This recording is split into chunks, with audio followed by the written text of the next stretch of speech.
নমস্কার বন্ধুরা, আমি রিঙ্কু।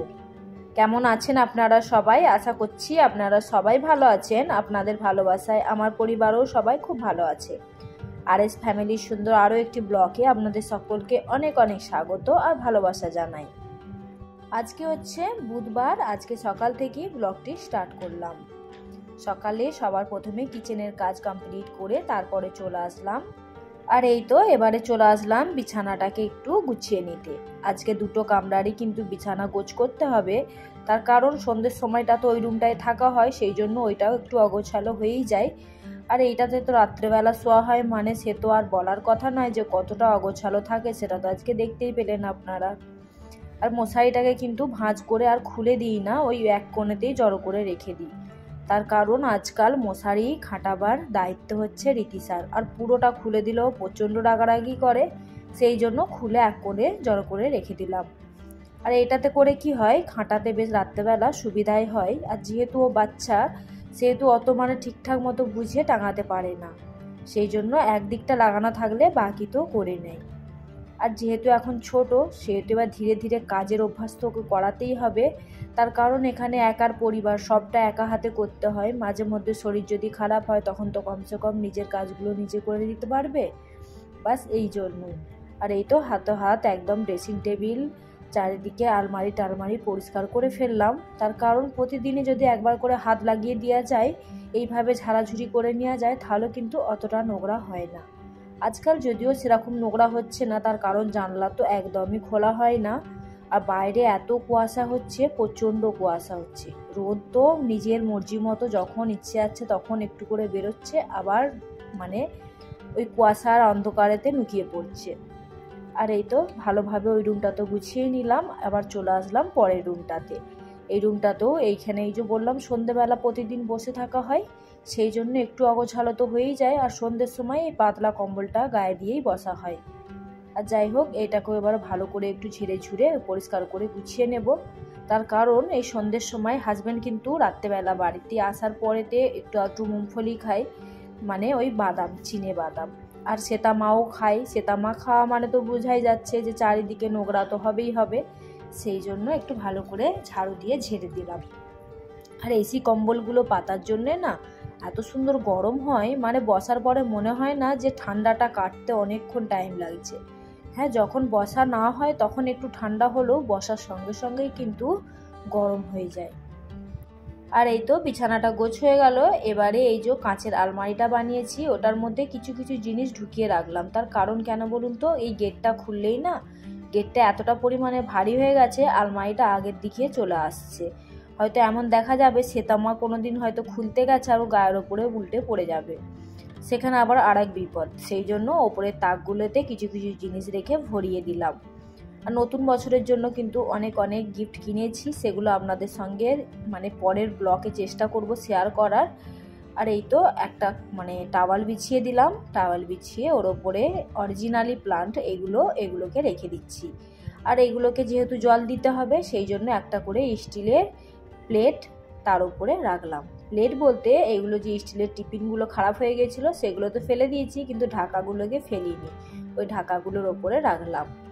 আর এইটার ওপরে তো একটা টাওয়াল বিছিয়ে, আর আয়নাটার সাপোর্টের জন্য দুটো এই যে ছোট ছোট ব্যাঙ ছিল, সেগুলোকে রেখে ফ্লাওয়ারটাকে রেখে দিলাম।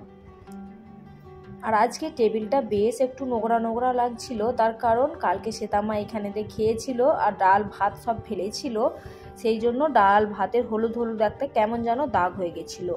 আর তারপরে প্রতি সপ্তাহে যদি একবার করে এরমভাবে সাবান কাপড় দিয়ে যদি ভালো করে পুছে নেওয়া যায়, তাহলে কিন্তু পরিষ্কার হয়ে যাবে।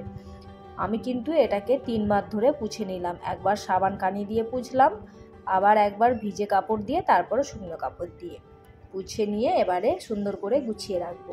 আর এইটা একটা ফোনের কভারটাকে ফেলে দেবো কেন, সেই জন্য ওইটাতে ওষুধ, যত রকমের তার ওষুধ আছে, সেই ওষুধগুলোকে রেখে দিলাম, দিয়ে এক কোণে রেখে দিলাম। আর এখানেতে এবারে বোতলগুলোকে সুন্দর করে সাজিয়ে দেবো। এই বোতলগুলো কিন্তু দেখতে খুবই সুন্দর, আর বোতলগুলো অনেক দিনের পুরনো, আজ কমসে কম 3 বছর হয়ে গেল।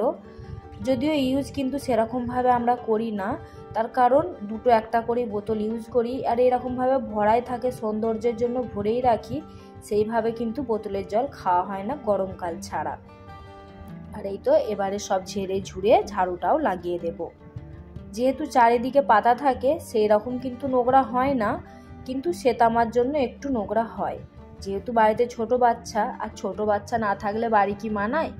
যখন ও ঘুমিয়ে পড়ে তখন মনে হয় যেন বাড়িটার মধ্যে কেউ নেই, আর যখন জেগে থাকে তখন তো এতটাই বদমাইশি করে, তখন মনে হয় যতক্ষণ ঘুমাচ্ছিল ততক্ষণই বেশ ভালো ছিল। এইরকম আর কি, হয়তো আমার না, এরকম সব বাচ্চার মায়েদেরই মনটা হয়। যখন ঘুমায় তখন বাচ্চাদের মনে হয় যেন কতটা শান্ত, তখন কিন্তু বাচ্চাদেরকে আদর করতে খুব ইচ্ছা করে। আবার যখন উঠে পড়ে বদমাইশি করে তখন রাগের মধ্যে মনে হয় যেন শুয়েছিল যতক্ষণ ততক্ষণ ভালোই ছিল। আজকে কিন্তু আমি ভয়েস ওভারটা দিচ্ছি, আমার কথাগুলো যেন একটু জড়িয়ে যাচ্ছে। আমার মনে হচ্ছে, আপনাদের কি মনে হচ্ছে আমি জানি না। তার কারণ দুদিন ধরে আমার শরীরটা খুব ভালো নেই, সেই জন্য আজকাল কিন্তু ব্লগ দিতেও এদিক ওদিক হয়ে যাচ্ছে, আর ব্লগ দিতে একটু দেরিও হচ্ছে। তার কারণ আজকাল আমার বিপি প্রচণ্ড হাই, আর মাথা সবসময় ঘুরছে, বুকের ভেতরটা যেন যন্ত্রণা হয়, শরীরটা একদম ভালো নেই। আজকে এই যে ভয়েস ওভারটা দিচ্ছি ওই জন্য কথাগুলো যেন জড়িয়ে যাচ্ছে। তার কারণ বিপি হাই থাকলে বলে নাকি সবসময় ঘুম ঘুম পায় আর চোখটা যেন জুড়িয়ে আসে, আর ঠিক সেই রকম আমার হচ্ছে। কিন্তু কিছু করার নেই, কাজ তো করতেই হবে, তাই না? মেয়েরা তো চলে গেছে স্কুলে, বড় মেয়েটা থাকলে একটু আধটু হেল্প করে দেয়, তাও বলতে হয় ওকে তবেই করে, তাছাড়া কিন্তু এখন ছোট অতটা বোঝে না, সেই হিসাবে করে না। তবু যখন শরীরের সুবিধা অসুবিধা হয় বললে মানাও করে না, কাজ করে দেয়। আর এই তো বাইরে ওই যে বলছি না, কুয়াশার জন্য রোদ সেরকম একটা বেরোচ্ছে না। এখন ঘড়িতে সময় হচ্ছে 1টা মতো বাজছে, এখন একটু রোদ দেখা দিল, তো ভাবলাম কাপড় জামাগুলো মিলে দিই। আর এগুলো কিন্তু কালকেরই ধোয়া, শুকায়নি বলে ওই সিঁড়িঘাটটায় মিলে দিয়েছিলাম। আবার এখন রোদ দেখে লোভ সামলাতে পারলাম না, সেই জন্য একটু করে রোদ খাইয়ে নিচ্ছি। বন্ধুরা আবারও আসলাম সন্ধেবেলা, শরীরটা ওই যে বলছি না ভালো লাগছে না, তো যাই হোক কাপড় জামা মিলে দিয়ে এসে শুয়ে পড়েছিলাম। আর হাজবেন্ডকে বলে দিয়েছিলাম তাড়াতাড়ি আসতে, তো আসার সময় ও একটু কেক নিয়ে এসেছে, তো অল্প করে একটু করে খাবো, বাকিটা রেখে দেবো। তার কারণ অত বেশি অনেকটা বড় কেকটা ছিল, আশা করছি দেখতেই পাচ্ছেন। আর পিস করেছি, 4টে পিস করেছি, পিসগুলো মোটা মোটা করেছি। আর খ্রিসমাসেতে কেকটা নিয়ে এসেছিলো, সেইটা তো মানে ব্লগটা শেয়ার করা হয়নি। অ্যাকচুয়ালি ব্লগটা আমার হাত থেকে কী করে ডিলিট হয়ে গেছে আমি সেটা নিজেই বুঝতে পারলাম না। তো আবারও কেকটা মানে ভালো লেগেছিলো সবার খেয়ে, সেই জন্য আবার নিয়ে এসেছিলো। তো কেকটা সবাই মিলে আনন্দ করে খেলাম। আর একটু চিকেন নিয়ে এসেছে, চিকেনটাকেও একটু বানিয়ে নিচ্ছি। তার কারণ মানে বড়দিনের দিনে আমাদের চিকেন হবার কথা ছিল, কিন্তু আসতে লেট হয়ে গেছিলো বলে চিকেন হয়নি। তো সেই জন্য মেয়েরা জেদ করছিল বলে অল্প একটু নিয়ে আসলো। আর আমি বলছিলাম যে আনতে হবে না, তার কারণ নতুন বছর আসছে আবার কিছুদিন পরে, তখন তো হয়তো মাটন হতে পারে, তো ওই জন্য আমি মানা করছিলাম যে আনার দরকার নেই। কিন্তু যাই হোক মানে মেয়েরা যেহেতু জেদ করেছে সেই জন্য নিয়ে এসেছে। মশলাটা আমি পিসছিলাম, তারপরে জানি কেমন একটা লাগছিল, তো রীতিশাকে বললাম তুই পিষে দে, ও পিষে দিল। আবার এখানে একটু মশলাটা কষাতে কষাতে মানে আবার যে শুয়ে পড়েছিলাম। আর এই যে চিকেনটা দিলাম, চিকেনটা দিয়ে একটুখানি নাড়াচাড়া করলাম, যে শুয়ে পড়েছিলাম ভালোই লাগছিল না, তো হাজব্যান্ড বাকি মাংসটা কিন্তু করে নিয়েছিল। আর এই তো ঢাকা যে দিলাম দিয়ে কিন্তু আমি শুয়ে পড়েছিলাম। আর অনেকটা ক্ষণ পরে কিন্তু আবারও আসছি, তার কারণ মেয়েদেরকে তো খাইয়ে শুয়ে দিয়েছি, এবার হাজব্যান্ডকে খাবারটা দিয়ে দেব আর আমি খাবো। আমি যদি শুয়ে পড়ে থাকি না, হাজব্যান্ডও সেরকমভাবে খাবে না, আমি জানি। যত শরীর খারাপই হোক ওর সঙ্গে বসে আমাকে খেতে হবে, বা ও খেলে আমাকে বসে থাকতে হবে, তবেই কিন্তু ও খাবে, নাহলে খেতেই চায় না। আর এই তো এখানে ভাতটাকে সুন্দর করে বেড়ে দিলাম, আর এখানে কিছুটা আলু ভেজেছিলাম। শুধু চিকেন দিয়ে ভাতটা আবার একটা কেমন লাগে, বাঙালির পাতে একটা যদি কিছু না থাকে সেই পাতটা আবার খালি খালি লাগে, সেই জন্য একটু আলু ভেজে দিয়েছিলাম।